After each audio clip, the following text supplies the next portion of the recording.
All right.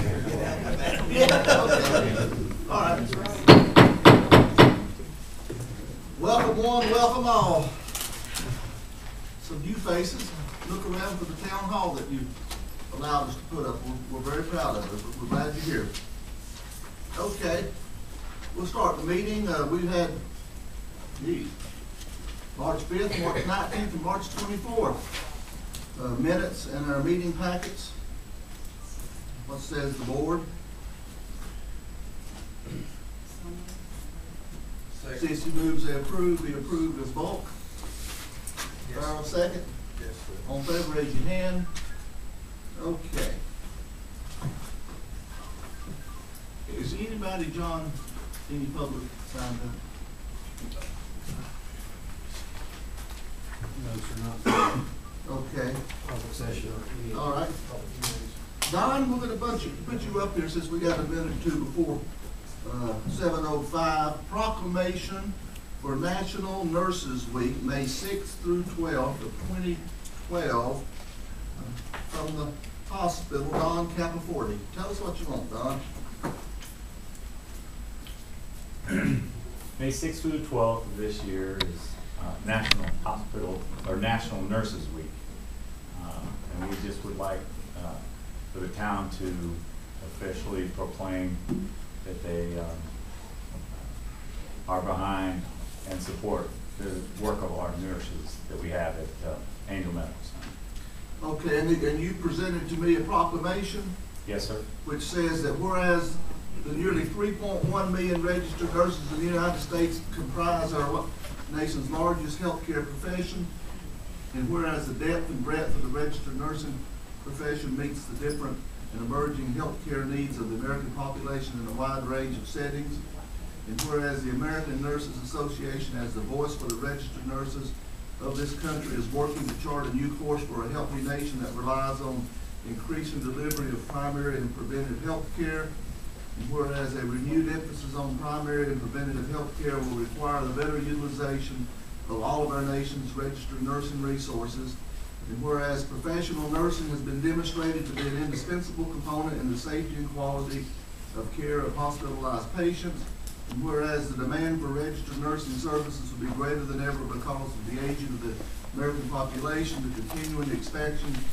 of life-sustaining technology, and the explosive growth of home health care services, and whereas that more qualified registered nurses will be needed in the future to meet the increasingly complex needs of healthcare consumers in this community, and whereas the cost-effective, safe, and quality healthcare services provided by registered nurses will be an ever more important component of the U.S. healthcare delivery system in the future, and whereas along with the American Nurses Association, the town of Franklin has declared the week of May 6th as National Nurses Week with the theme Nurses Advocating, Leading, Caring, in celebration of the ways in which registered nurses strive to provide safe and high-quality patient care and map out the way to improve our health care system. Therefore, be it resolved that I, Joe Collins, Mayor of the town of Franklin, ask that all residents of this community join me in honoring the registered nurses who care for all of us, and be it further resolved that the residents of Franklin, North Carolina celebrate and registering nurses'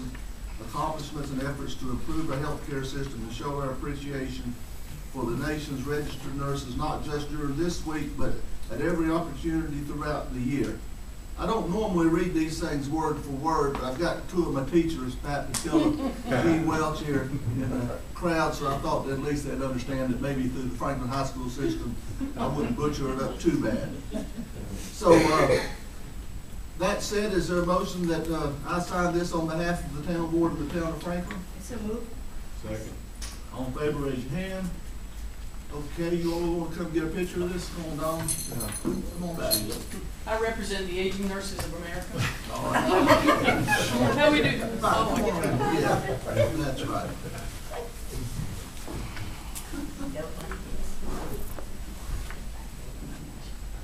Do I get to type the house? No. Okay, fine. All right. It was worth a shot. One more. Thank All you. right. Thank you very much. You're welcome. Pass that on down. That's what you forgot that amendment. I was hoping you would type up. Okay, public hearing for petition for rezoning for Mary Ann Cresswell. Who's gonna give me the executive summary on that? Can you do that, or is your mind somewhere else? Google? No, I will do that. All right, I'm still here. okay. Okay, basically, we have a similar situation to what we had on Windy Gap, except Mrs. Cresswell came here first. She was interested in locating a manufactured home on a lot that she owns on Collins Lane, which is off of Green Street, and that area is zoned R1, so we cannot locate new manufactured homes in R1. If we attempted to rezone her property by the state of North Carolina, just that parcel, we would be in spot zoning issue. She talked to her neighbors, and 6 of the 8 residents on that block, because it only runs between, the properties only run between Green and Gaston. 6 of the 8 other residents on the property, the owners of the property, agreed to join her in this petition. So we have a very similar case to what we had on Windy Gap. This would allow them to continue to have manufactured homes there. Everything on that street is a manufactured home. And this would allow her to subdivide that one lot that she's got that's large enough to subdivide and place an additional mobile home on that property. Okay, for the rezoning petition for Mary Ann Cresswell, who's here to be heard on behalf, for or against this petition? Anyone want to be heard? Yes, ma'am, Jean? I'd like to have just a question, please. Does that, my property butts into Green Street. Does that lower your property value any more than it already is for all of those trailers that are already there? That's very hard for us to give you a firm answer on. I'm not sure we can answer that. I suspect you got a feeling, but I really don't know, Gene, if we can really answer that. We don't know how to vote. Well, we do the voting. I mean, we don't know what to say, yes or no. Well, that's up to them. well, it's up. But as far as it's not, we're not necessarily. It's not part of our job to go figure whether or not, if we approve or disapprove this petition, how it may or may not independently affect other lands as far as their values. I mean, we don't have appraisal work done or anything like that. We just have to get a feel for what we believe is in the best interest of the town as a whole. But I don't know if I'd be for it or against. Okay, well. Anybody else? Opportunity to be heard in favor of or opposed to? Being no other takers, I'll declare the public session closed, and we're back into open session and open it up to discussion among the board.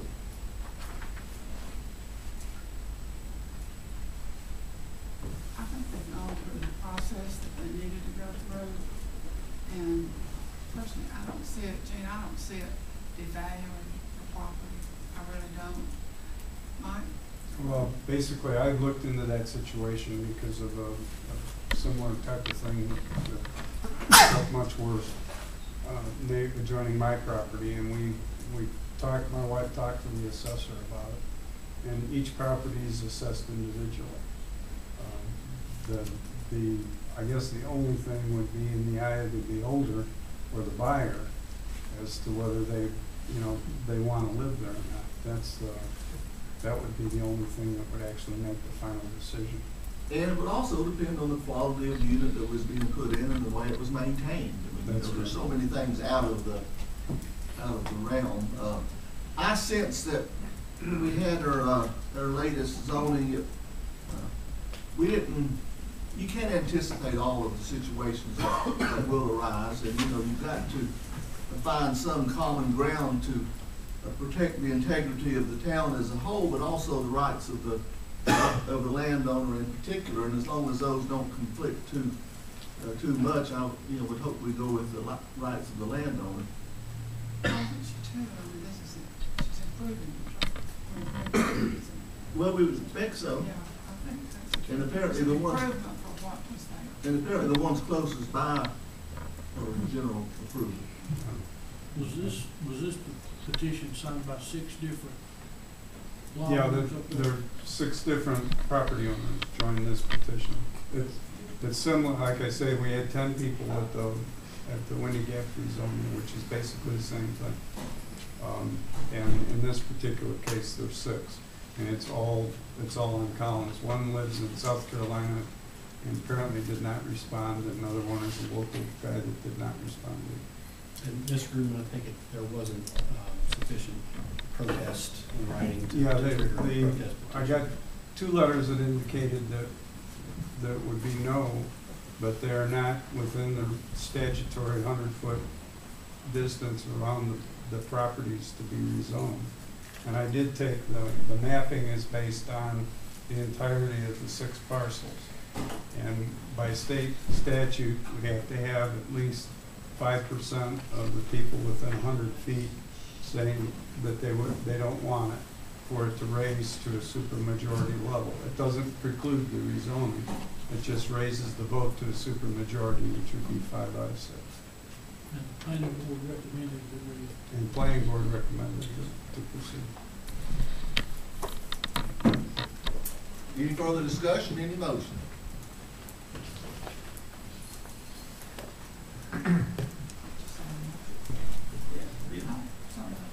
So moved.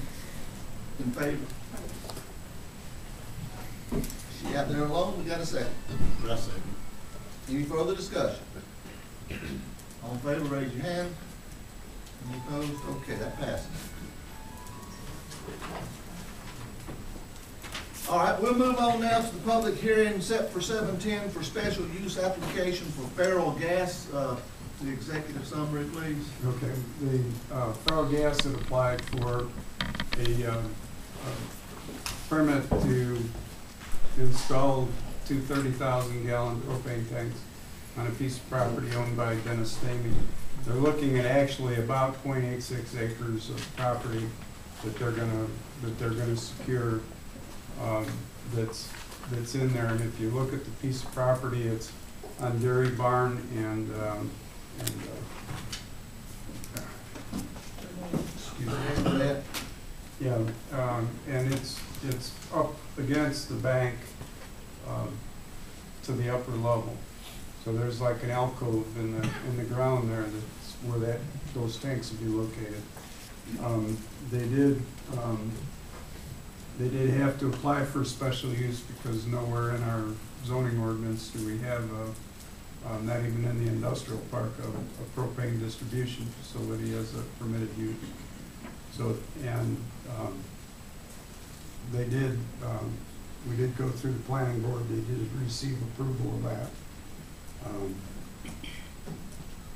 Okay, you can stop there for now. Okay. All right, those wishing to be heard for or against this petition for special use application.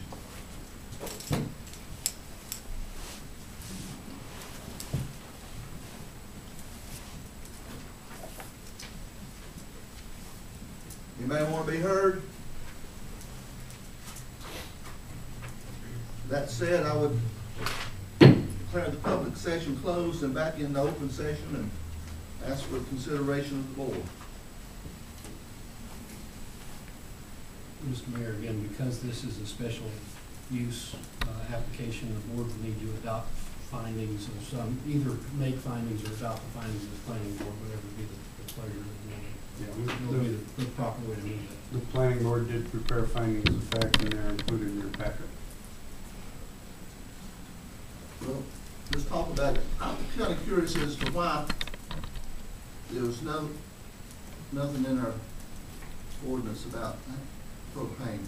Well, we couldn't predict all of potential uses that otherwise the ordinance would be about 3 times longer than it is.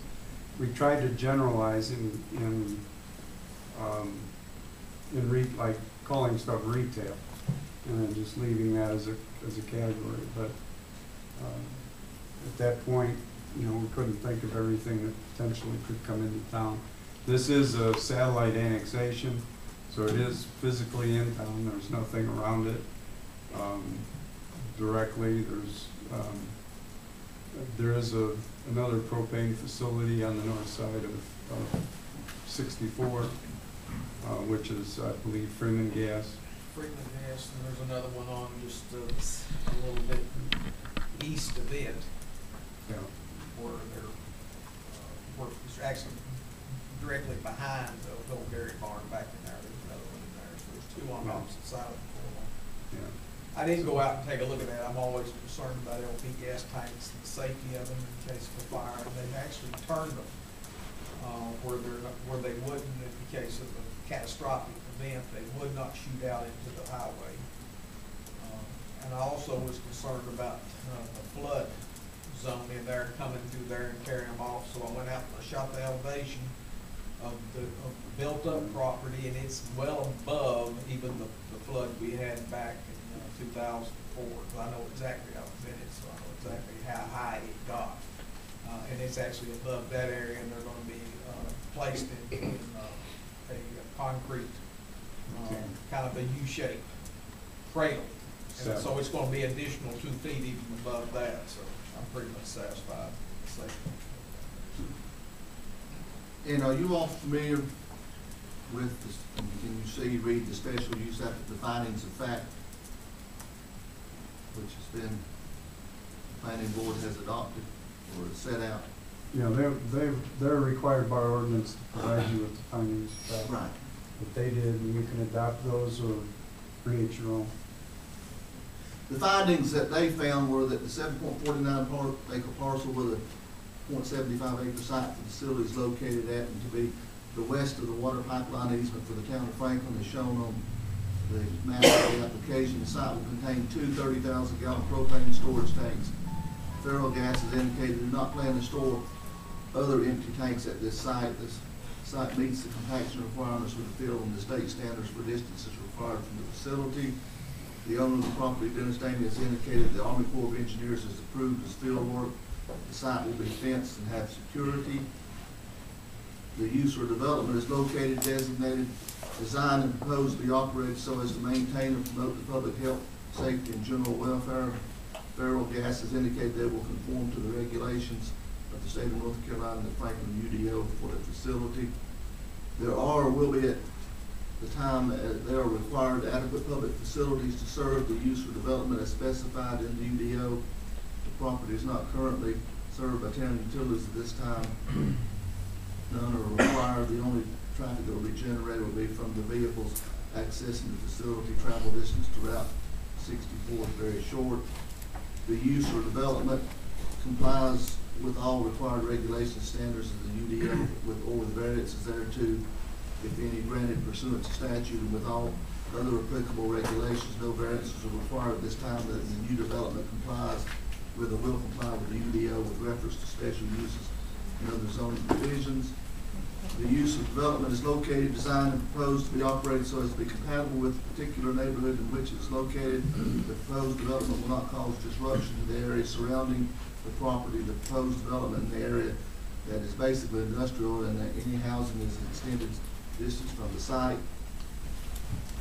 The use of development conforms with the general plans for the physical development of the town as embodied in the ordinance, the principles of growth, the thoroughfare plan, and any other duly adopted plan of the town. The special use as proposed is in compliance with the UDO.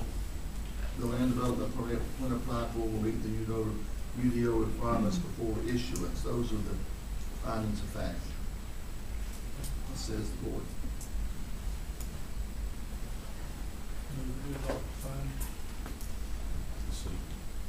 And to approve the special use application. Motion and a second. Any further discussion? All in favor, raise your hand. That passes. Thank you. Okay.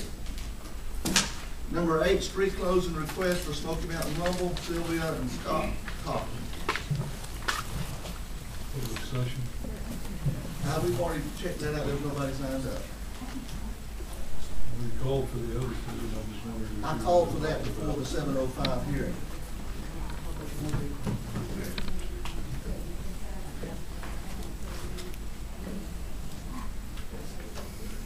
What do you want? Mr. Mayor and distinguished Alderman, my name is Scott Converse and my wife Sylvia. We're publishers of U.S. Rider News, and we are the promoters for the Smoky Mountain Rumble, which is set for August 17th through the 19th here in Franklin. Downtown Franklin is been determined to be the best location, both for our attendees and to help promote downtown in the city of Franklin.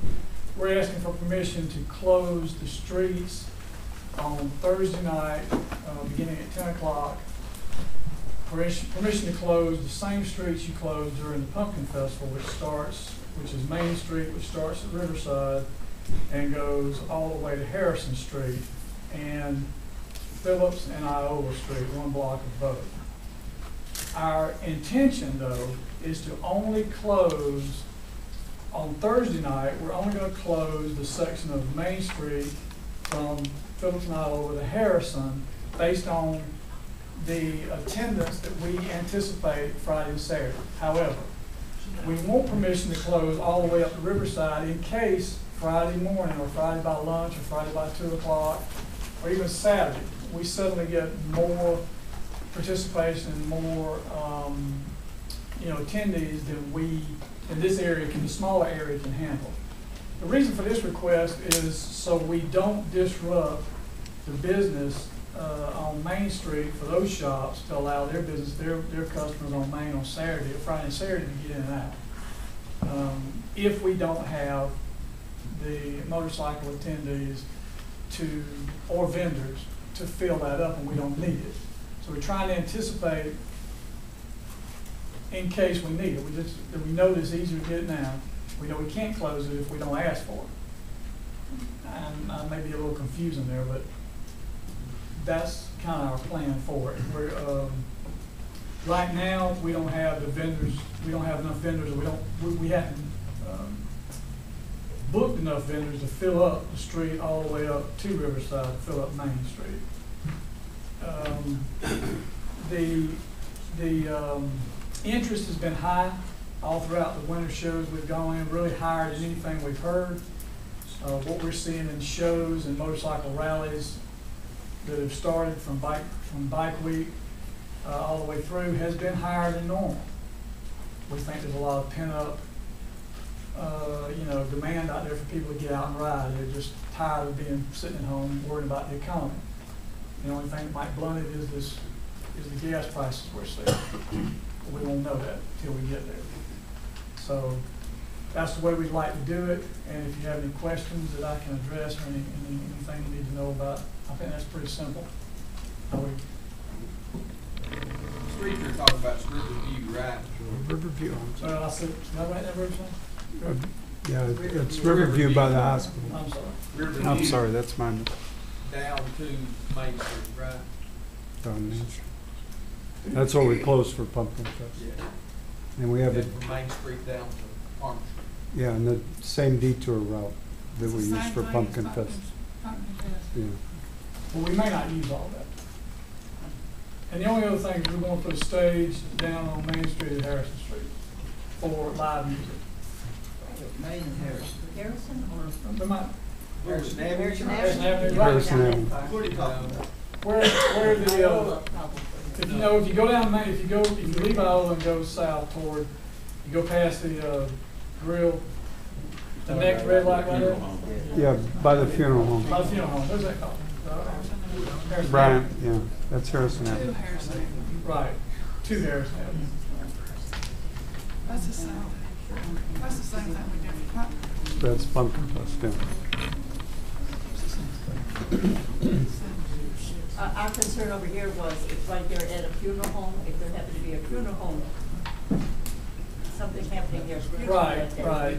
Well, Church? And I mean, you never got, yeah, Ah, there's a lot yeah. of gifts. Yeah, there's a lot of gifts. Right in front of us. well, Excuse me, Mr. Mayor. Sure. Okay, Well, the difference between the Pumpkin Fest, they close Pumpkin Fest on Saturday, right? He's asking to close between Iola and Harrison on a Friday, shutting my business down, okay? I don't understand why they'd be closed on a Friday. What's, when is the band gonna be setting up? Friday around, they'll start setting up, start playing Friday around noon.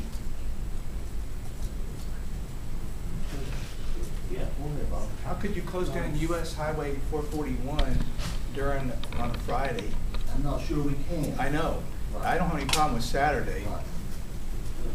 Ms. Cochran, as you know, I have a kid in my feelings that this is not the best interest of Franklin.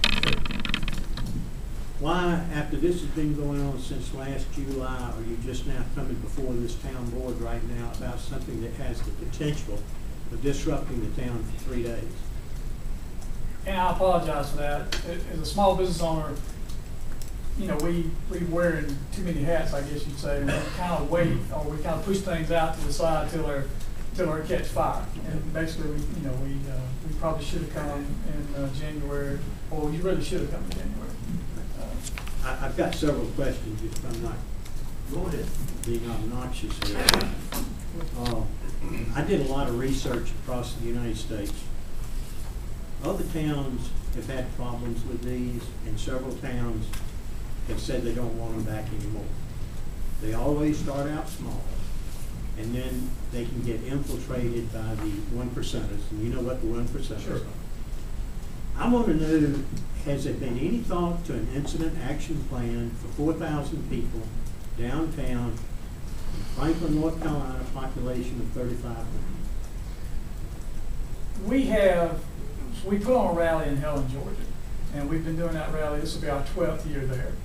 And we have a basic, I didn't bring it, but I can certainly supply it. It's a basic, simple policy and procedures of what we do as promoters and what we allow. The 1%ers you're talking about, for those who may not know, would be the quote-unquote sons of anarchy type people. I mean, that's Hollywood, but it's what people associate it with. However, the real world of that is quite different from what you see on television. Franklin is not in an area that is either disputed or has a 1% population. You don't have a clubhouse here close. You don't have any of the big 4 or big 5 clubs. Are you positive of that? Yes, sir. You don't have that. I'm not saying they don't come through here, but you're not in an area that would be disputed. You're totally positive? Yes, sir. As a former law enforcement officer, I kind of keep my fingers in this stuff just because it's my business to know it too. Mm-hmm. So as promoters, we have a simple rule at our events. If a club shows up, a 1% club, now you keep in mind that there are urban sport bike clubs too, which may not be designated as 1%ers, but can cause just as much disruption. Those are not on the radar as much of probably what you're discussing. But our policy is on that respect, when they show up, that me or my wife or somebody in charge goes up to them and we tell them flat up, we go to find the president. Where's the president of your club? You know, we cannot, as promoters of any event that's in the public streets, we cannot tell them they can't come. We don't have that enforcement right. We can tell them if there is a problem, you know, we get their names. If there is a problem, we are going to ask you to leave. We're going to have the police ask you to leave if there's the slightest bit of problem. And we do our best to monitor that. But it's like anything else. I mean, you have, at a public event, you have to allow the public to come. And you know, we don't have at our event, in 12 years, we've never had a single incident in Helen, Georgia, of any 1%, and Helen's not that far away, of any 1% or any club period, or even, I don't even think there's been a DUI arrest in Helen for a motorcycle, for our event. I don't want to misstate that, but I don't think there has been, because we have a meeting with the chief of police before and after, and he's never indicated that. One more question, since you're talking about the police. What provision has there been made to pay overtime for police, and have you got any idea how much our officers get for overtime, and who's going to pay for overtime, trash cleanup, all of these peripheral things that are gonna come about as a result of this rally. All right, I'll address the overtime first.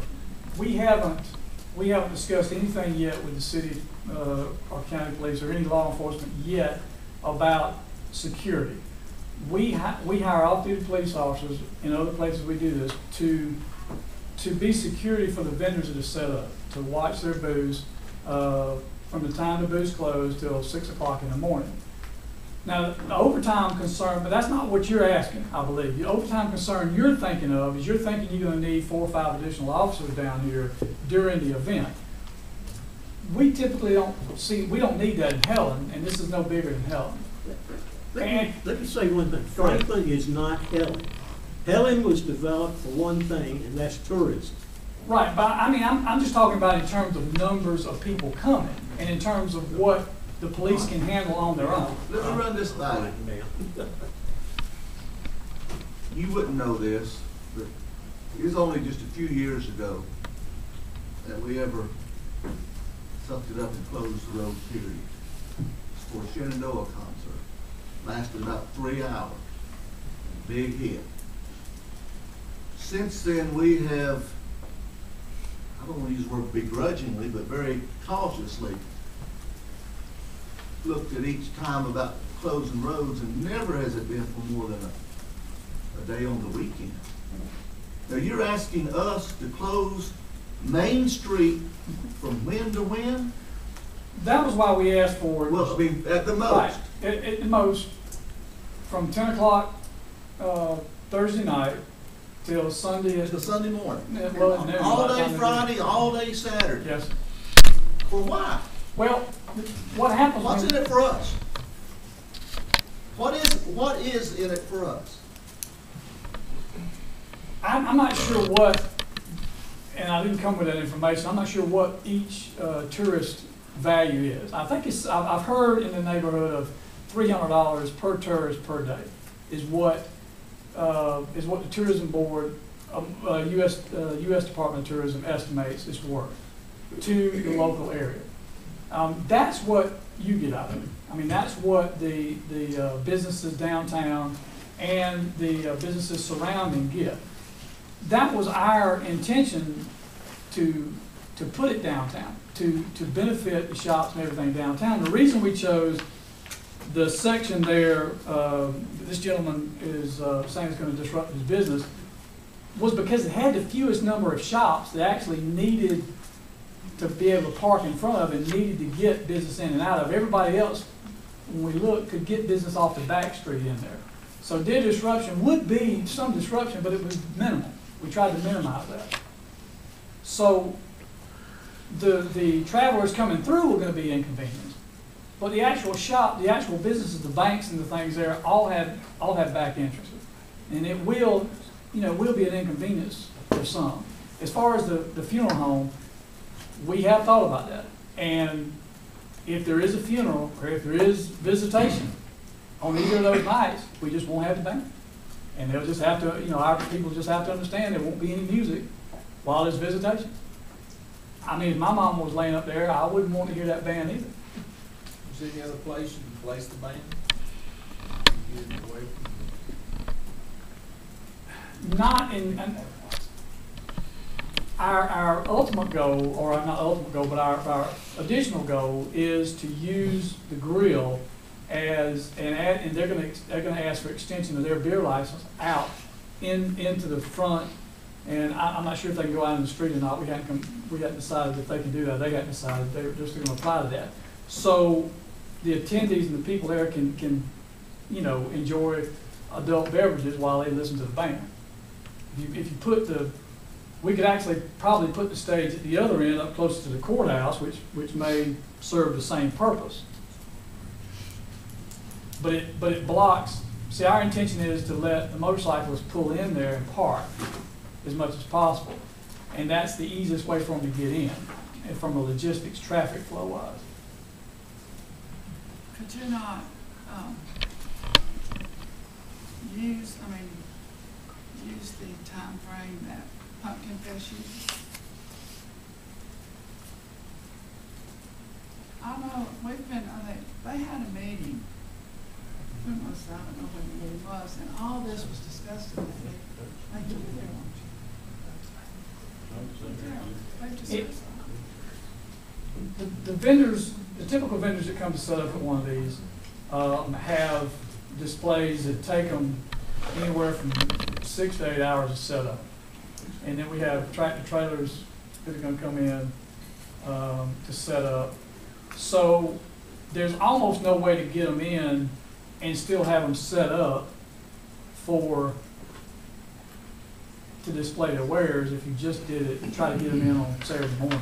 When do they start? When does it actually officially open? It's Friday at, 12, 10:30, 11, 12. I mean, the band will start then. I mean, that's typically what you have, and that's what motorcycles are used to. That's what when they go, they take off Friday and go to these events. Not saying we can't do it. If that's the only way we can do it, that certainly would be, I mean, you're gonna have to make that decision for us. I would hope that you would allow us to do it this one time to see if it would work and not disrupt the businesses too much on that block where they would, lose business or it would hurt them. And I'll be the first one to admit, your banks are not gonna benefit from this. The insurance companies, the banks, I think it's 3 banks and there's a couple lawyers' offices, that's not gonna help them do it. They're not gonna get a dime out of it. Although we do have a lawyer, that is sponsoring the mainstay Schilling law firm. But I don't think he don't know if he's located downtown or not. No, he's not.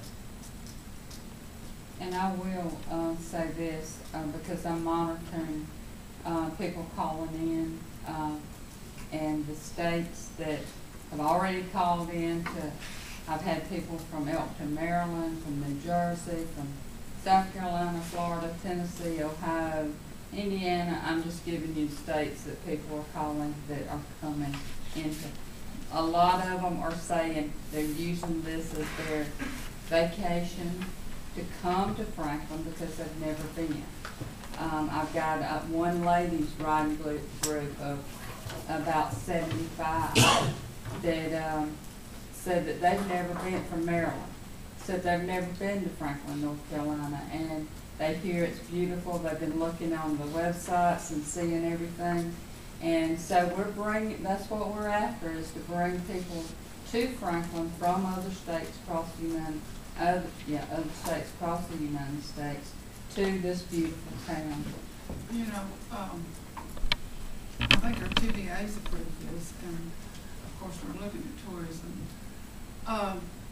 And when this all came about, and when Helen was mentioned, of course I'm one of these that has to find out too, so I called Helen. And I talked to the district bureau down there, and they had no problems. They really had no problems.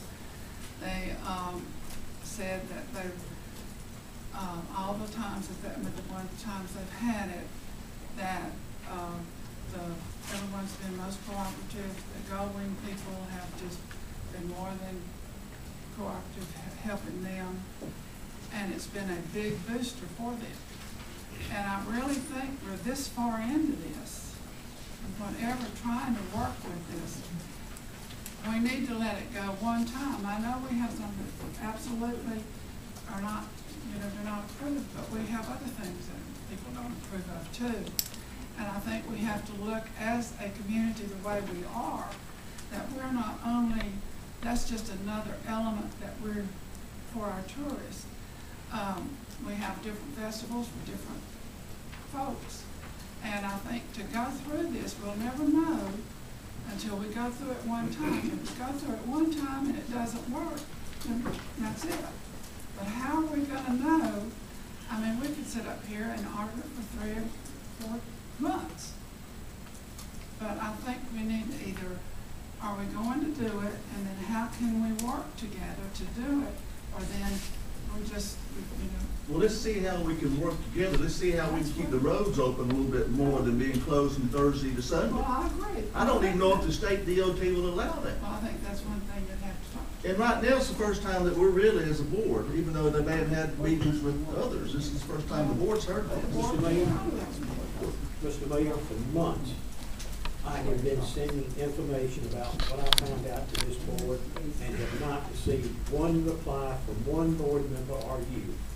For months, I have been talking about what has happened in other towns with biker rallies.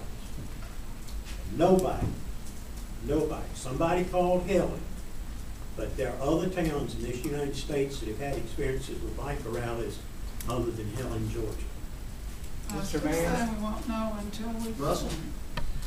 I want to make another comment just from the peanut gallery, even though I'm not maybe in order.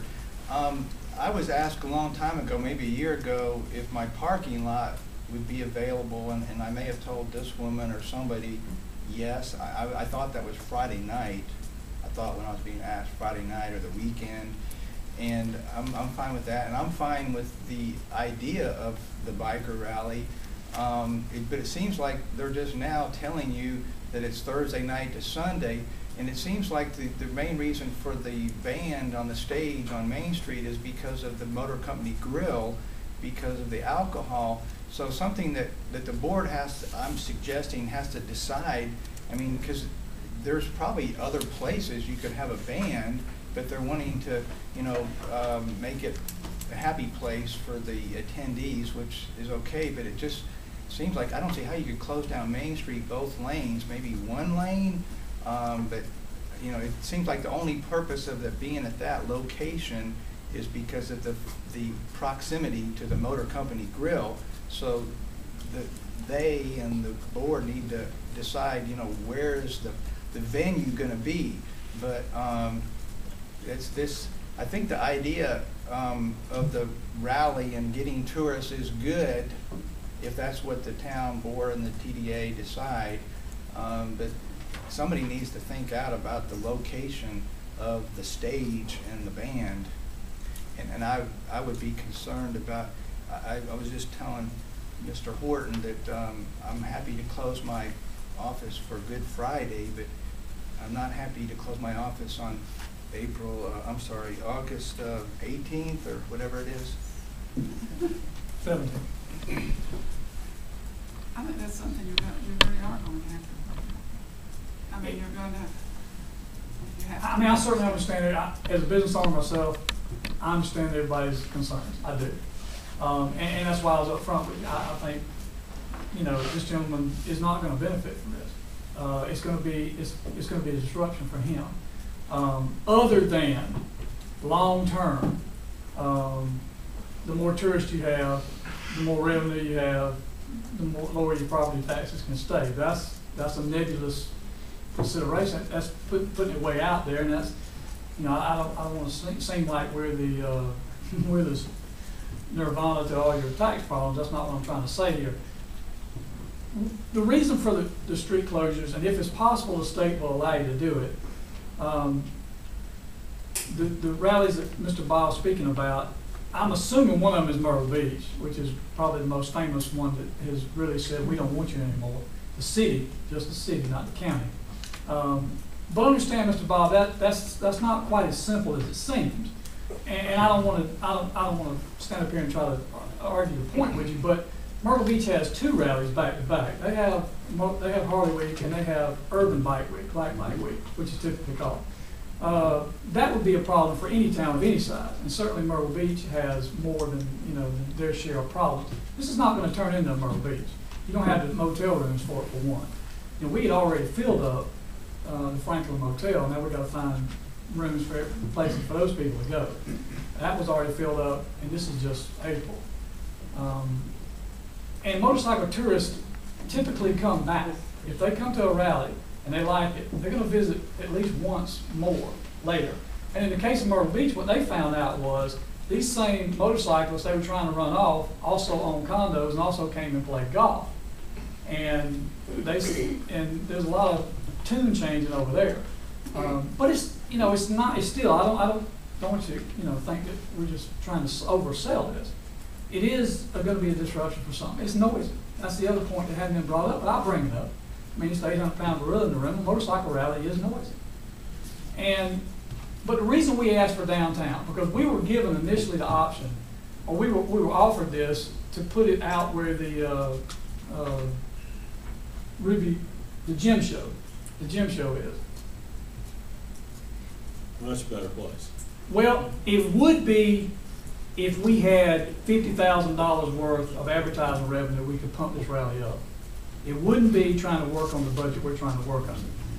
Because when you go out to a space that big, and you go out to something, it would be better for us as promoters, and I will tell you why, because we could stop the gate and charge a fee.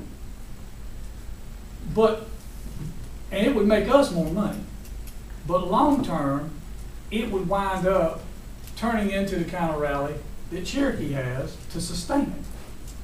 Because once they come out there once or twice, and you've got so far to come in, they would never come down this town. They would never come down this area.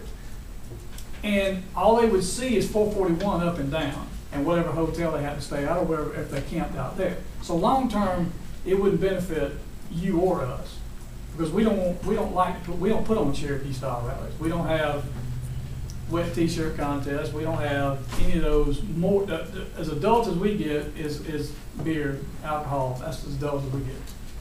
So that was the reason for us to put it downtown, was that would have the biggest chance of success the first year out.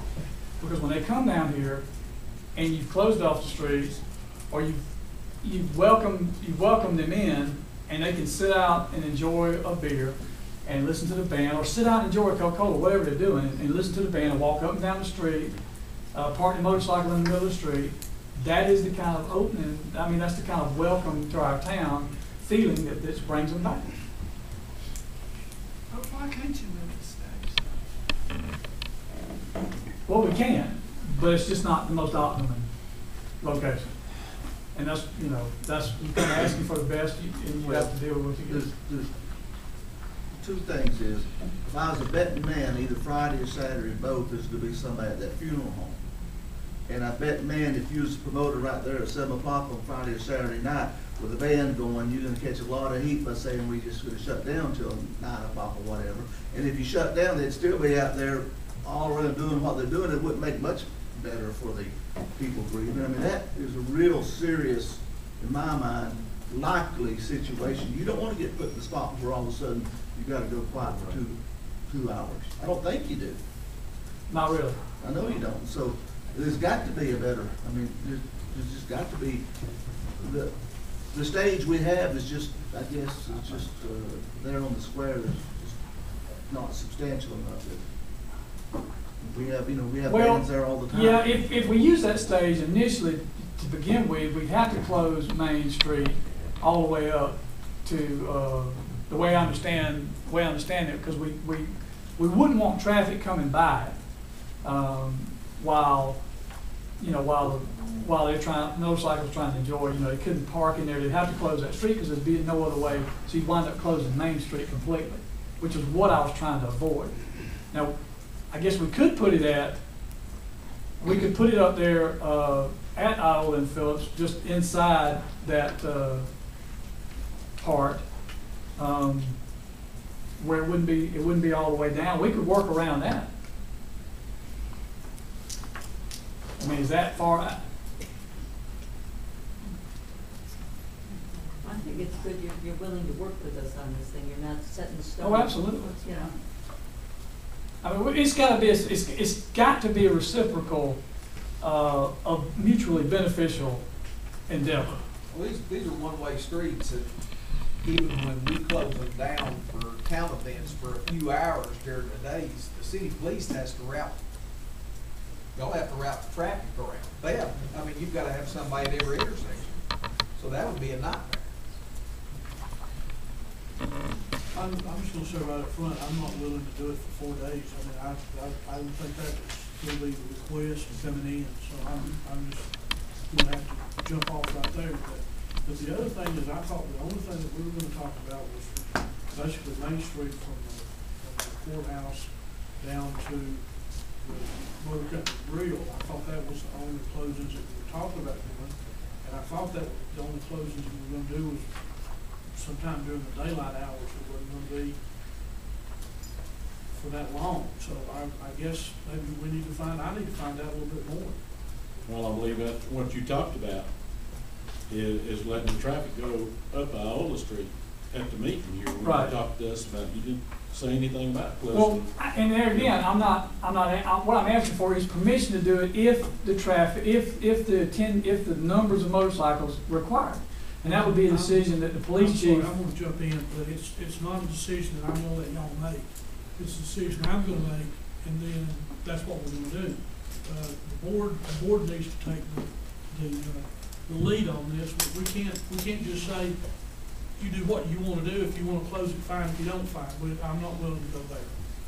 That's just out of question to me. All right, somebody needs to join the meeting and see what's going on, and then try to work something out. And meet the police, chief of police or whatever. You're saying you're gonna close it because of the crowds. If- Crowds get so huge. Right, then you have to that- close it bigger. right, But again, and like, that would be something, Mr. Mayor actually, said- that would be something that the police would have to decide, not us. We would just, they would have permission from the town to do it at that point, if it became necessary. It's not something we would ask them. No, That was our I wouldn't go intention. there either. Yeah, I think we're gonna need to see a map of Main Street and those streets and say this is what we can do at the maximum. Not doing anything, not doing anything. No way we can close for a period of time, then have a period of time that it's actually closed. It's a lot easier to close the cross streets, but if you start closing all of those streets, there's no way to get people in and out of here. I mean, you have to have traffic that's gonna have to come through for emergency. So you've got to keep something open to allow emergency traffic. we do Friday and Saturday night. Well, Saturday, they closed them, I think we closed them. Saturday's closed.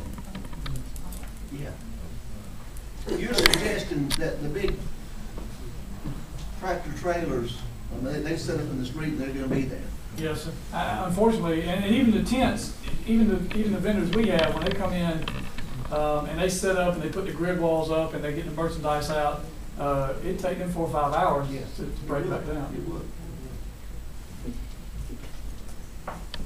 Well, we're on a tight timetable with you all as far as you need to know something so you can go ahead and continue to advertise or whatever. Yes, sir. And I'm sensing that right now, the board's not real keen on just allowing an open-ended closing, blocking it there at Harrison Avenue and Main Street. I would like to see it come, but I think we have to get some kind of restrictions, whatever. I mean, I don't mind if the board will allow it just to close at Iowa to Harrison Avenue, and we locate the stage at the other end by the courthouse. You know, I'm fine with that. If it becomes if we get more attendees than we need, we'll have a plan in place and somehow to direct them. Here's where you got to go park. This street's full. Sissy, I'm confused here. Oh, is the request start on Friday morning? Are we gonna start blocking them and running them around Riverview? Or are they gonna come all the way up to the traffic light and then go right or Well, left? if it's like, pumpkin fest, you'd go around there. But That wasn't the But- initial request. See, that's only, Yeah, we only do that, we did that one day. Saturday. For about 6 or 8 hours? How many? From early, about 6 in the morning, 5 or 6 in the morning until that afternoon. Yeah. Yeah, But, 5, 6, and 9. this sounded like to me that they need to get together, the board members plus the chief of police, even the fire, and to figure out what's gonna happen. I think there's also some legal issues that need to be addressed about putting alcohol out in public streets. That you're asking right, well, the grill to extend that right. territory out. But essentially, I think the answer to that one is that ABC permit trumps any local regulation. And if the ABC permit is extended out into the street, that would trump even the town's regulation of the sidewalk. That's good. Yes. So we first have to see if DOT will let us close that to start with, right? Well, they closed it for, Yeah. they closed it for Pumpkin Fest. It's not, what you're running into is the length of time that you want it. Right. I mean, I know this is the first time and I'm for it, but this is new to us. Sure. And all these things have to be worked out, and because if we don't get it worked out, then we'll not have health insurance. And that's what I guess. I'd absolutely rather you have this discussion right now, even if we don't get what we want, and we have to make an alternate plan, than just have you just say yes, and then have all these issues come up later, and, you know, you just kick us out without any, I mean, it's a problem to some people, I understand that, and we're willing to work and do whatever we need to do. Well, what I'm sensing right now is that there's nothing really before the board in the form of a specific request that the board can act on, and I don't think that you would want the board to act on the request for which you're hoping to get some relief from, but the board is not turning down the opportunity in the near future to try to get a fixed plan that can be presented to be voted up or down on. Sure. All right. I think too much is up there. Yeah. Thank you. Thank you. Okay. Resolutions of the North Carolina General Assembly, Verlin and Bob. Okay, basically, this is a resolution to, in support of an amendment that corporations are not people. Corporations, as a result of the Supreme Court's ruling Citizens United, it has unleveled the playing field of democracy as we know it in the United States when they rule that corporations are people, and corporations have never been proven to be flesh and blood type of people. And we have a draft resolution that we've been asked to sign, and I assume the board has read it. It's in the agenda packet.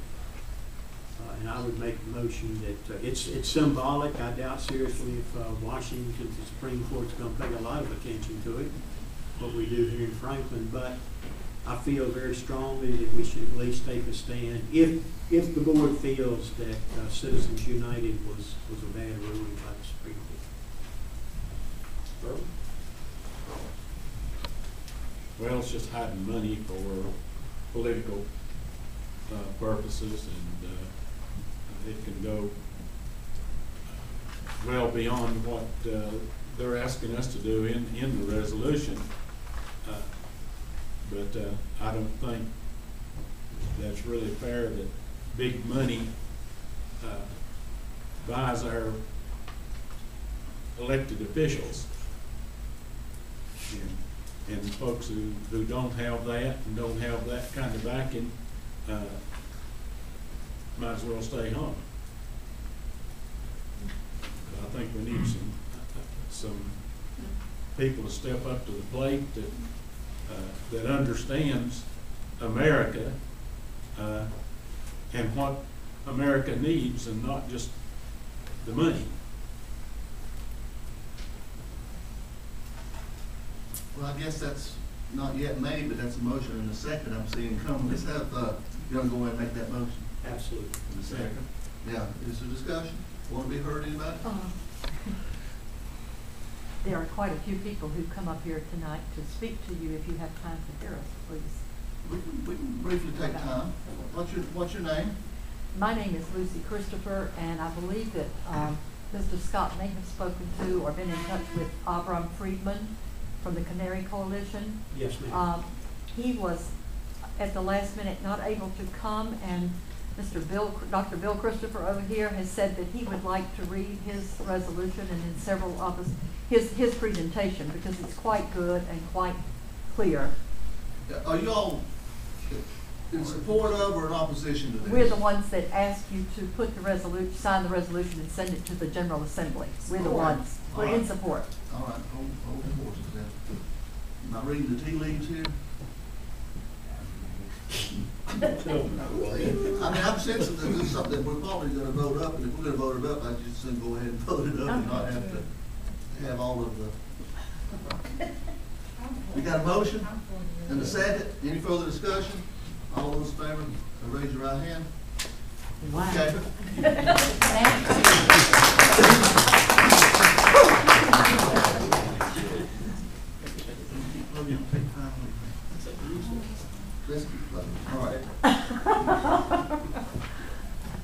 I feel like I stuck my my head in the cookie jar and it was full. That's right. Never say bye-bye when you can just say bye. Okay. Set a public hearing for Garrett and RJW Holding rezoning request. When will that be?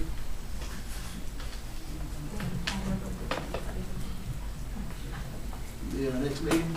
May 7th at 7:05 p.m. Is there a motion to that effect? Cece made a motion, Bob made a second. All in favor, raise your hand. Okay. That's one of what everybody's here for. Thank you. Yeah. Thank you so much. Let's get a picture. Jeez. Set public hearing for Westgate Terrace Affordable Housing Special Use Application. 7:10. Motion. So moved. Janet, you got something out of that? There's a bunch of motions out of that. No, I didn't really get You know, put a couple down. Okay, I'll say that. All in favor, raise your hand. Okay. Recommendation to appoint somebody named Derek Rowland to the Macon County Planning Board. Do I need to speak on that? Nah. I'll make that motion. All in favor, raise your hand. Budget amendments, you found some money? We need to amend up the TDA out of their reserve because they've voted at the last meeting to spend some on advertising, so. They didn't have enough budget, but they do have some. Out of the reserve, Standard accounting. yeah, it's just so they can go ahead and do it.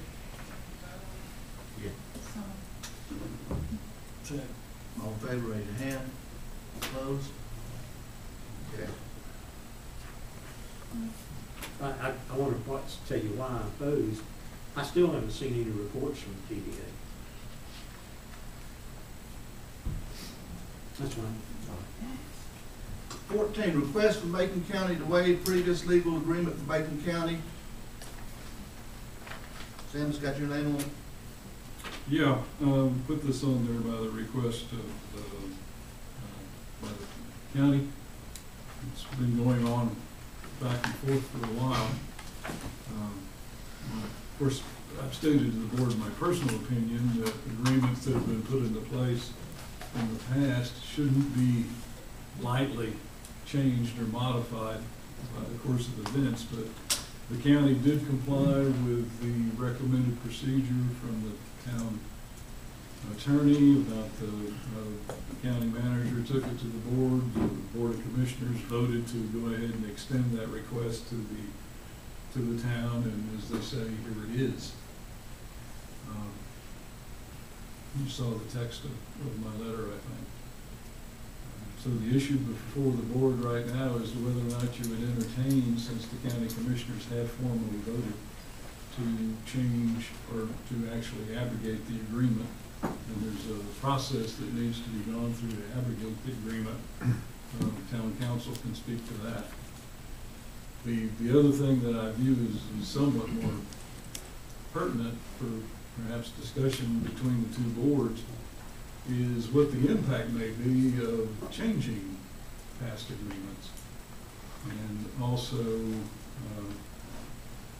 some other issues that Jack raised it in his letter of request about trying to clear up a lot of the loose ends when there are many hanging over the town and the county since a lot of these joint projects started as back as early as '96 that need to be straightened out as well about going ahead and transferring easements to the town. And we still don't have a memorandum of agreement in place for the last project.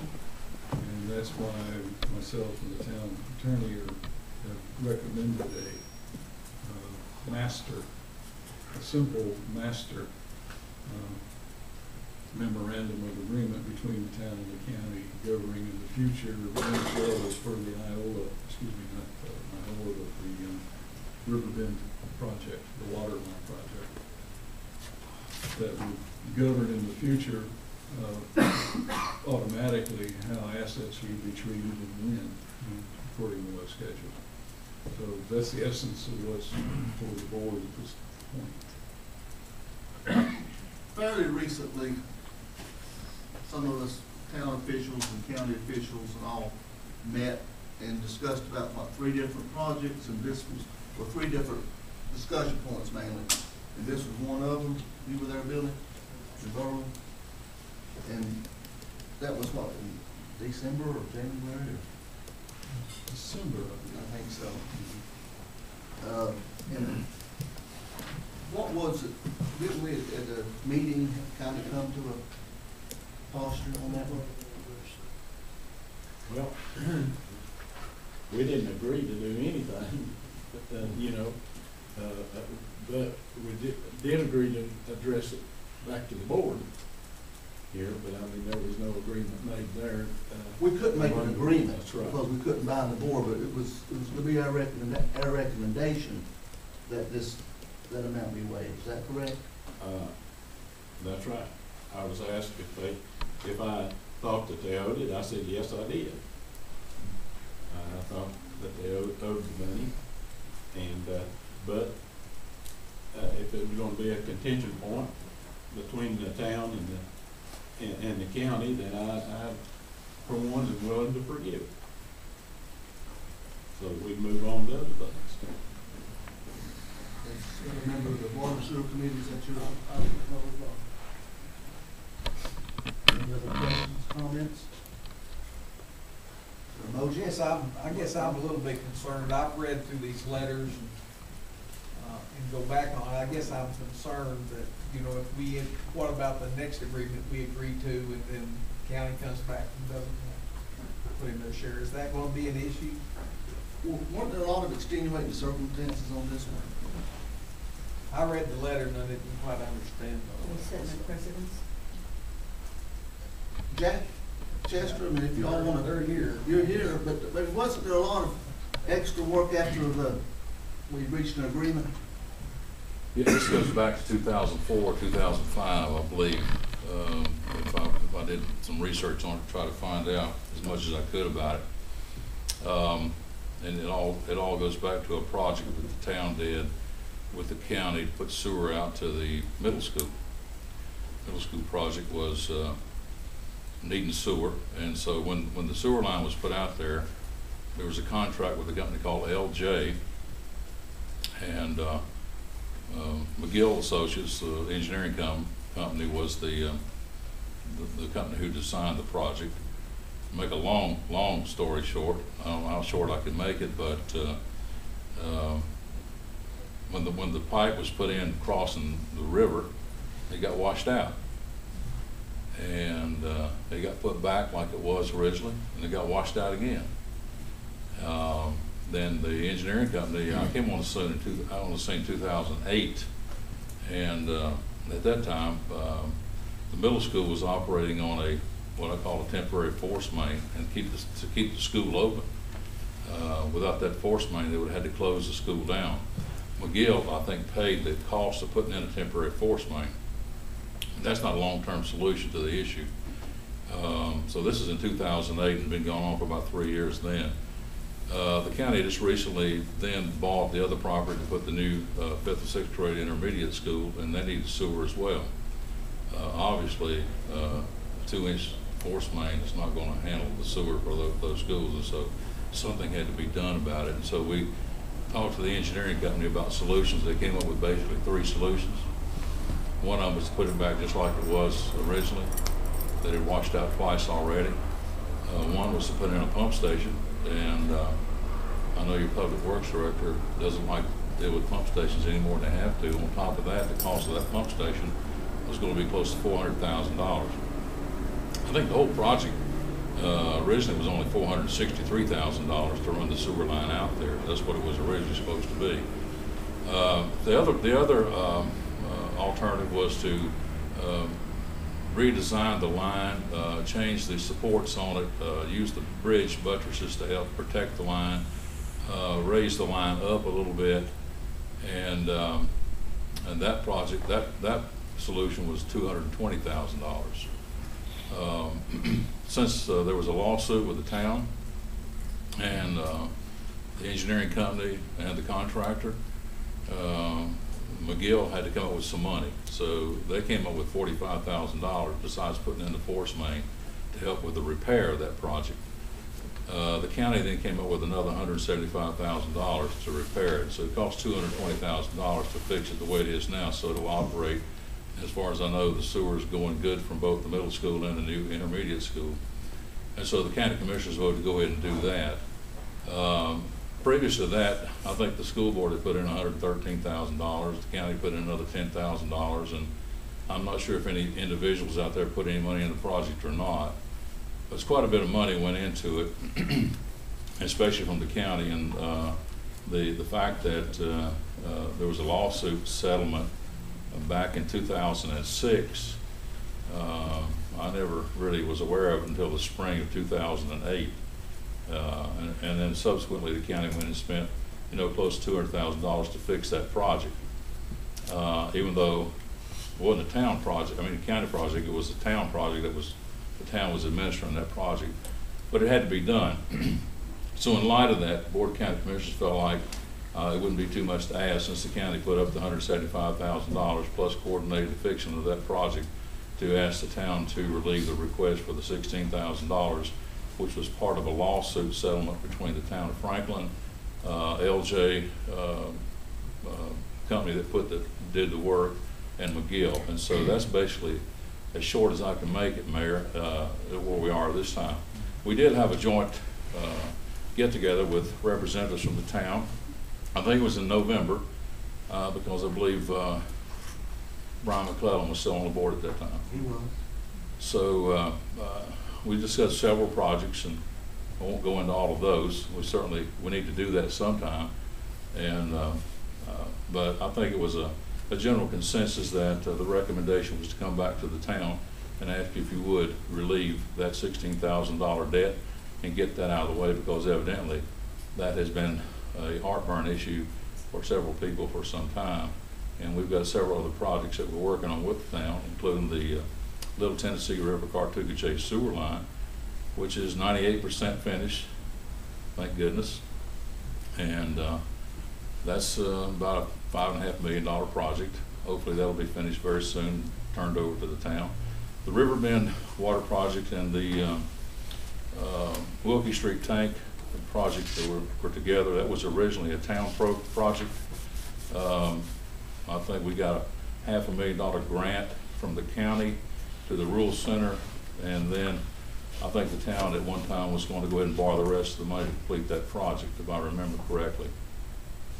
We were fortunate to be able to get a little $2 million in additional money to do the Wilkie Street tank and put in the 19,000 linear feet of 12-inch water line to serve that part of town all the way out to Riverbend. And so that part of the project's been finished, and it was 100% grant money. The county handled it, and then it's ready to be turned over to the town at this point in time. The other part of that project was an extension into the Swiss Colony area. We were able to get another sizable grant. I think we have about $700,000 left to spend that would actually take us in and complete the area at Swiss Colony. And the only thing that's keeping us from completing that part of it is we still need some easements and some rights of way in order to do that project, to let it out for bid. So the county's very happy to do projects with the town. We only have one source of water and sewer here in this area, and that's the town.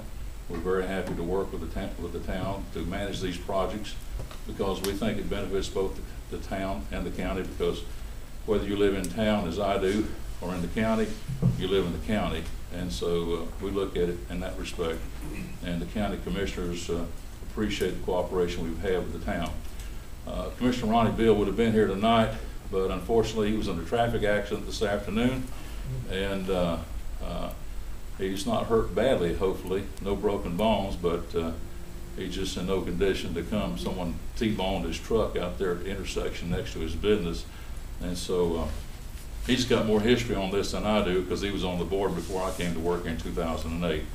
But on behalf of the Board of Commissioners, we would thank the town for your favorable consideration of this request, and we certainly look forward to working with you on other projects. Further? Got a lot of things going, as we were talking about expanding the water from 2 million to 4 million gallons. most of that's gonna be for outside the city limits, so that gives us an ample opportunity. There's plenty of opportunities in the future to work together, that's for sure. Any further discussion, or is there a motion? How you gonna word the motion? Motion would be, to relieve Macon County of its, action of October 16th, 2006, to contribute $16,000.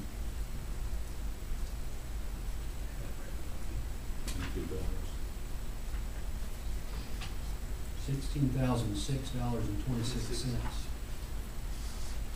related to the LJ Inc. Town of Franklin lawsuit. And there may be, I don't know how this has been carried forward in the budget, Mr. Manager, is it an account payable or? It's the town lists it as a receivable, but it's not been budgeted since it's dragged on for so long. It's just an outstanding obligation that the town's carried on its book.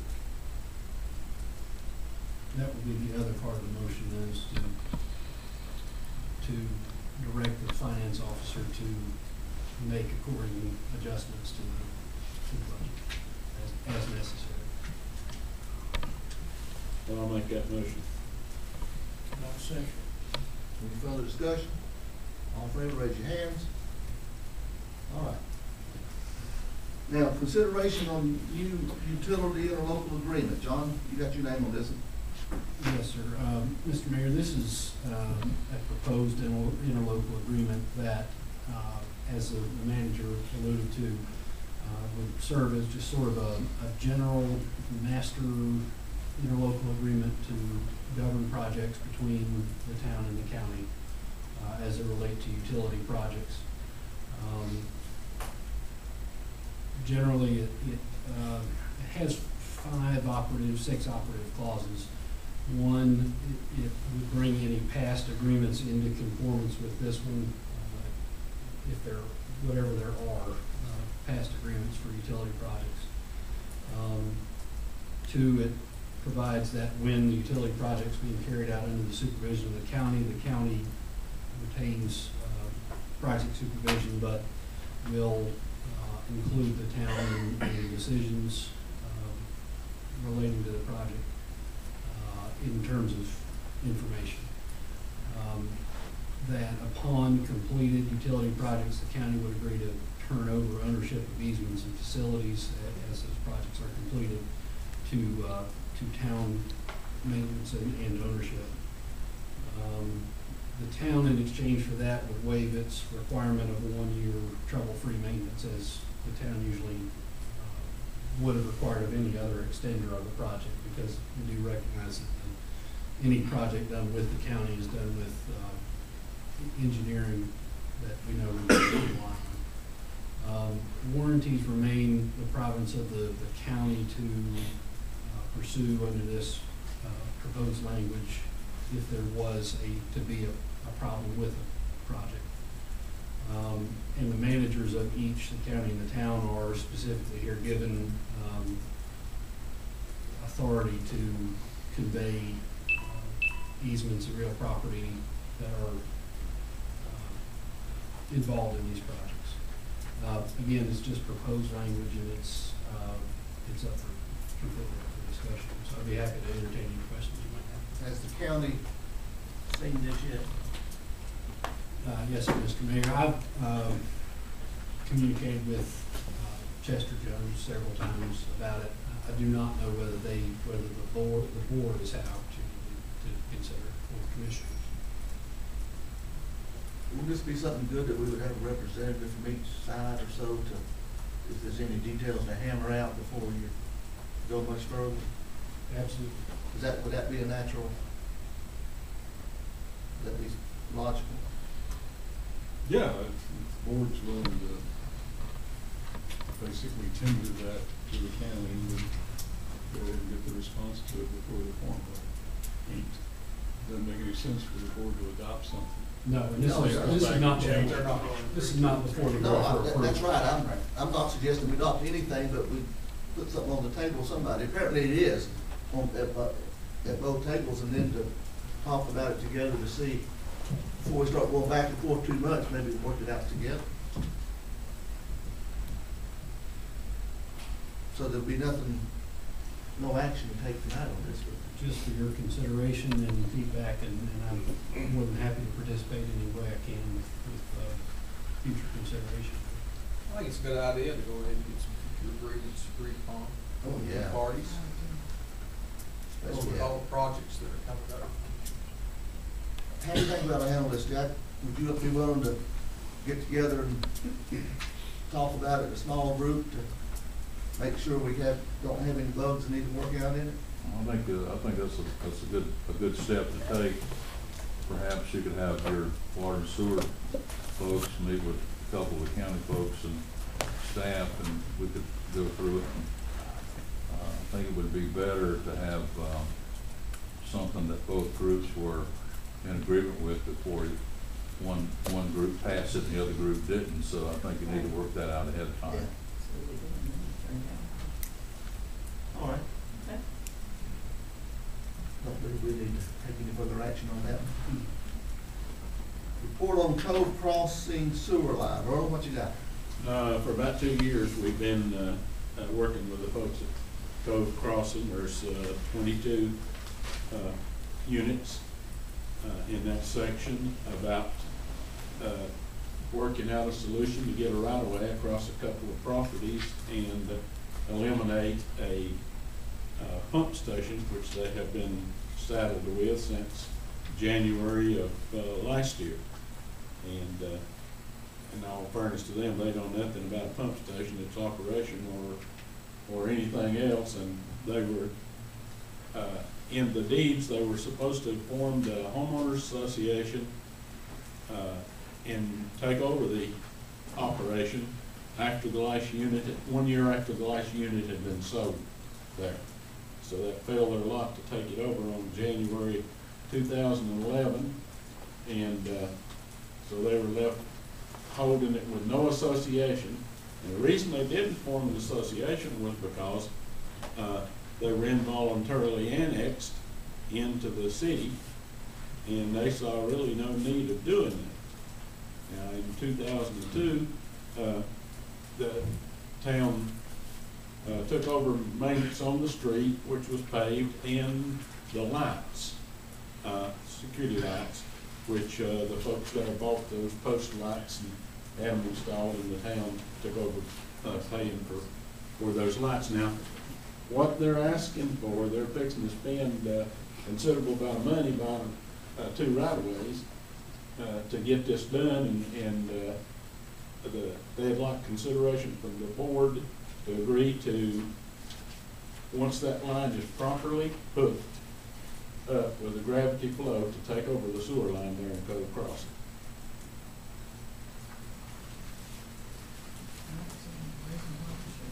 How do you feel about it, Mr. Curtis? You feel like, Yeah, I think we should. There was just a stone wall, and the man that put it in, development in, was not able to get a right of way at all. Nobody's fault as much as it just Under opposite no conditions, so, and the town didn't accept the operation of that pump station as part of any agreement there, so, yeah, there's about 400 feet of line to be installed, and whoever puts it in, be a contractor that's acceptable to the town, and it'll be put in right at their expense. And the easements would be, that they're buying, would be turned over, would be put in the town of Franklin's name. They just want to vote of confidence at That's this right. time. That we'd take it over, if they're gonna spend the money. They are now in the city limits. They are. Really? They just don't have the source. in the city limits, it's our responsibility. So many years. He's working on it. Are you saying, Mr. Mayor, no? All right, I know where this is going, let's get a motion. make a motion, sir. I'll say. Can you get some wording down there for Janet? The motion that the town provided that the line is put into the specifications which meet with the town, and that the easements and other impediments and all are given to the town, can have advantage of them. We're not talking about waiting for a year or so. No, they're talking about taking ownership of it immediately once it's installed. That would be my motion. That'd be the Mr. Mayor. motion. You still say? Yeah, Brad. Any further discussion? All in favor, raise your hand. Okay. All right, now, moving on to the number 15, final recommendation for ABC store location. ABC committee.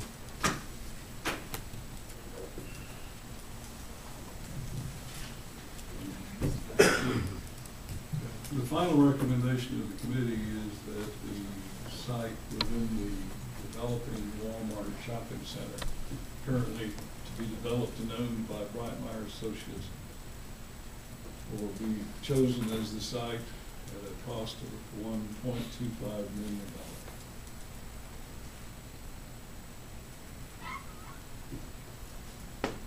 This includes 6,400 square feet.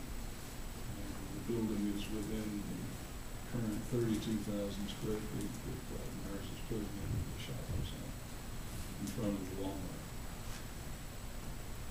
And this is what the committee want. Correct. I know that there was a late entrant. Barry gave at least, I don't know if he gave it directly to the committee or whatever, but he gave a package. How was that? Was that given due consideration by the committee? I didn't get anything on it. I checked tonight. I hadn't got anything. We did not receive anything. Y'all did? I got a phone call from Mr. Talbot. He had the, who the B&D restaurant is. No, yeah.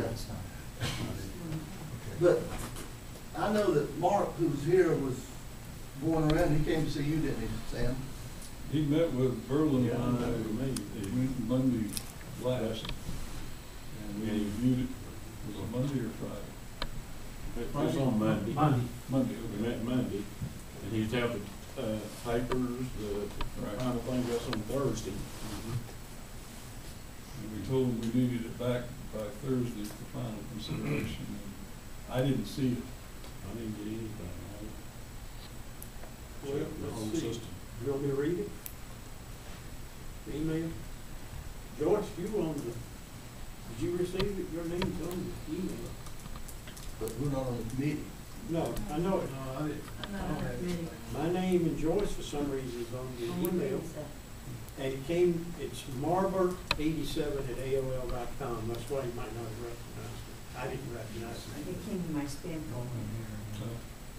It came to your AOL address. Is there a reason why we wouldn't be able to give what seems to be a legitimate offer on such an important issue good consideration? Not saying it should be accepted necessarily, but if he's got to the point where he's proposed it to some, is there a reason why we wouldn't be able to give that consideration? Well, at the time we met with Mark, we explained that to be able to get it out for consideration, we needed to have it by Thursday. When was the proposal received, Bob? It's got 11:50 p.m. I found it this morning. So I assume it was yesterday. Oh, yesterday. April the 1st, yeah. I wouldn't have paid any attention to it except in the subject line that said ABC store ads. And I read it and I assumed the entire board got it. It should have gone to the ABC committee, and our deadline on it was for Thursday. Well, is there a reason though? I mean, is that a deadline for anything other than having a deadline? Because like I say, we've got a lot. No, it served the purpose to be able to have time to evaluate it. And do we have time to evaluate it? Well, I think from the point of view of the ABC committee, they've already gone ahead and decided to approve the Brightmeyer site. Well, now, one thing he says in here is the lot that he originally talked to the ABC committee about is no longer available. that was one of the reasons that it couldn't be in by Thursday. So, Yeah. But then it says, however, I have another lot next to the original 1.02 acres that would be available. I'm not on the committee, so I, No, we had no say so on that, so. Oh, I'm not on the committee either, but I just know for a decision of $1.25 million on such a controversial subject as this, I certainly think unless there's some reason on the calendar, or some deadline we have to make, that we should explore all of our options. Well, the one I saw, the drawings that he got, were incomplete. It didn't have the sprinkler system on it, the ones that Mark brought and well, the building code didn't require it for that square footage of building, but for the state use, it had to be, and I had to go back to the builder, the contractor that I'm using to get the numbers, and it took him long to get all his stuff together, so. But you remember I told you, you know, if you didn't have it in by Thursday, we couldn't get it on, if this thing was already on the agenda for a vote tonight. Just your consideration, is all I'm asking for. Yeah. Is it a metal building? It is a metal frame. It'll be just like the one that Wright Myers will be doing. It'll be a metal building with a stucco finish or ephes. It won't look like a metal building. And his price was the same as what this other one is at that time. Is it any different now? It's basically the same. I added, there's the security and alarm system is in my package, and it went over the dollar amount just a little bit than what the others was, but.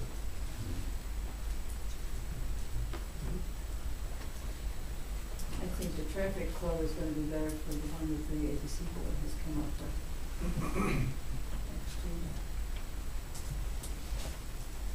The ABC committee's site differential was to go with the site inside the shopping center compound. It's been done other places, it's been done over Weaverville, and apparently it's being considered over in the town of Waynesville. As a theory, I think that's what the ABC committee's recommended to this board as a site preference.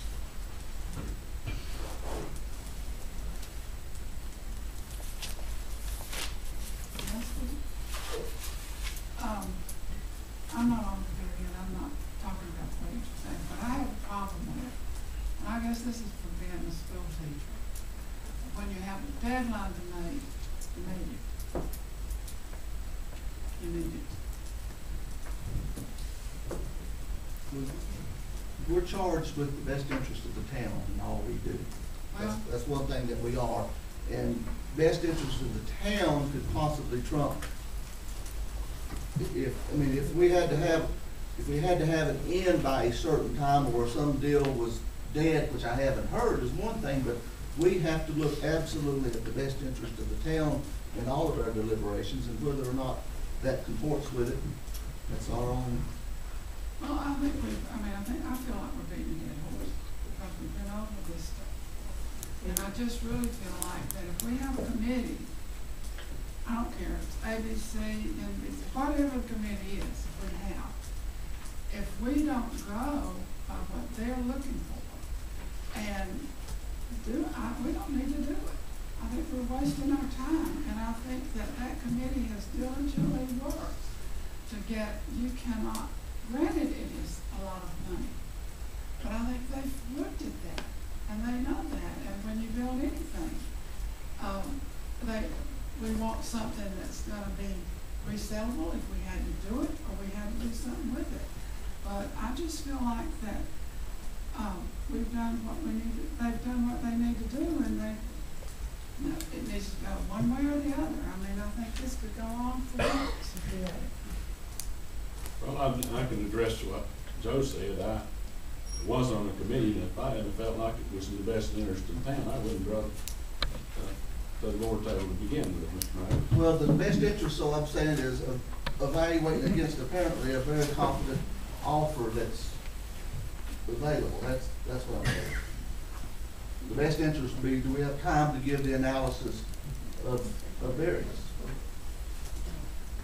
And that's what I'm asking. Tom Ritter is finishing another set of plans. We met with him again today, and the time has got away from us, but it was due to having to go back to the sprinkler system adds a lot more to it than meets the eye, so.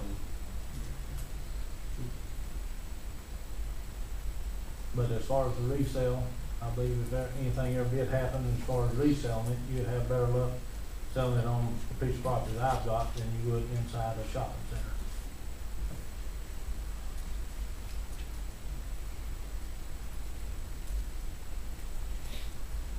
You said that the original piece that you were talking to us about several months ago has already been sold to someone else? It's under contract, yes, It's sir. under contract. So you're saying in the committee's not even seen the other one? Well, it was on the same map. I mean, both pieces were on the same map, so. But I mean, has the committee seen that? Who'd you give it to? Berlin, Berlin and Sam. At the time, it was on the original lot. Right, but, well, the map I give you, it has both lots on it. Yeah, I think you have it numbered 1 and 2. I believe that's correct. And I believe the original proposal was lot 2. But anyway, that's.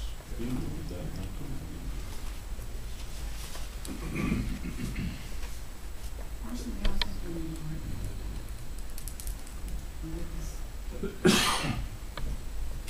Make a motion. I make a motion that we accept what the committee has said don't do it before. And I make a motion that we approve it. Accept, I second it. Any further discussion?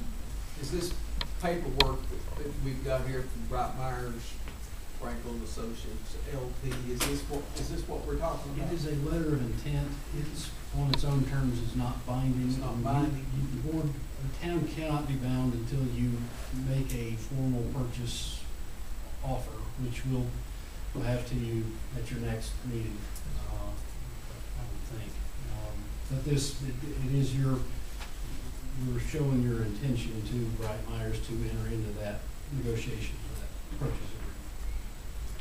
So that would be the basis of the motion, basically. Yes. We can't vote to buy it, but we can vote to move forward in that direction. Right?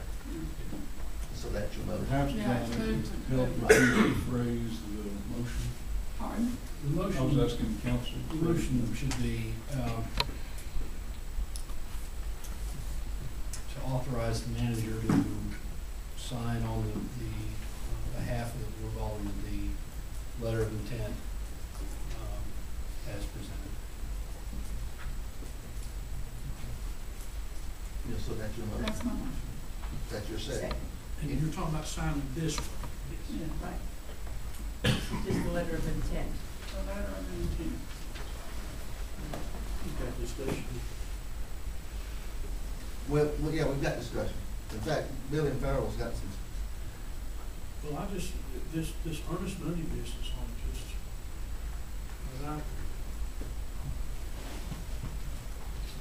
are we entering the negotiation stage? Is that what we're trying to do, John? Yes. Because I'm not gonna authorize Sam to sign this. At least I don't want to, because I don't wanna have to put up 1.25 within 30 days of signing this thing, and that's what that says. But it's not, it's non-binding, it is contingent on,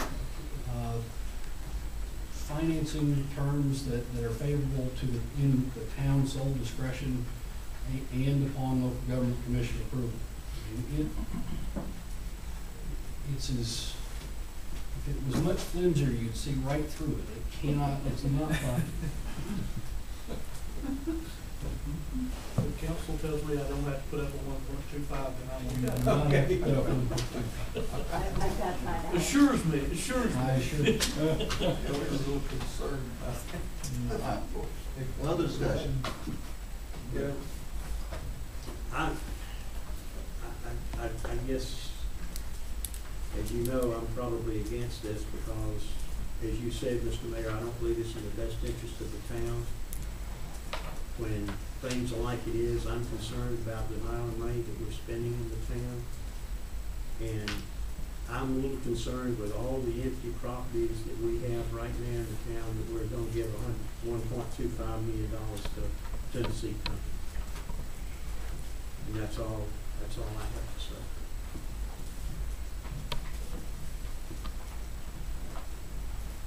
Any further discussion? All in favor, raise your hand. Wait, aren't we there? Yeah. All opposed? Passes. Any further business?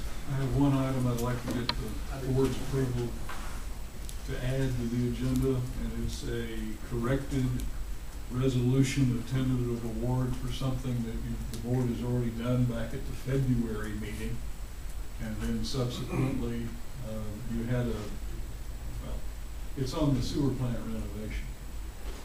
And at the time the board took action on it in February, we were waiting for the text of the resolution to come in. The board went ahead and passed that pending presentation of the resolution, which we finally got in and distributed to the board. And then a few weeks later, McGill came in and said that Diener was wanting a different text in the resolution of tentative award. And so this is what we have now. It's basically what I'm asking the board for is a corrective to accept this in the minutes in lieu of the original resolution with the corrections made involving it. Cost us anything? No, it's just a complete restating of the project cost according to the figures that Diener finally wound up approving. So it's what the board has already awarded to Hickory Construction. It's just a new resolution from Diener. So I'd like to have that added to the agenda by the board and then considered. Make the motion we add it to the agenda. So moved. All in favor, raise your hand. All right, it's on the agenda, now what do we do? Authorize its acceptance to replace the previous resolution that dated from the board's action at the February meeting, the regular meeting, where we gave the tentative award to Hickory Construction. Motion to that effect? Second? Second. Any further discussion? All in favor, raise your hand. That's what you got, Farrell. Update on the Whitmire property. We completed, the environmental company completed the inspection today. We should have a report from them, a lab report on if there's any asbestos containing material in there. And if there is, then I've asked for a quotation on cost of removal. And then we would, if we could get it removed, then the town fire department will be able to burn it, probably not till after we finish the ISO inspection, which now is completed this year. So we need to spend our time working on the last minute equipment changes, changing orders and stuff. So, but I should have a report on that by the next meeting. People don't take asbestos, do they? No. All right, what else? That's all I had. Motion to adjourn? So moved. Second? All in favor? No discussion. No discussion.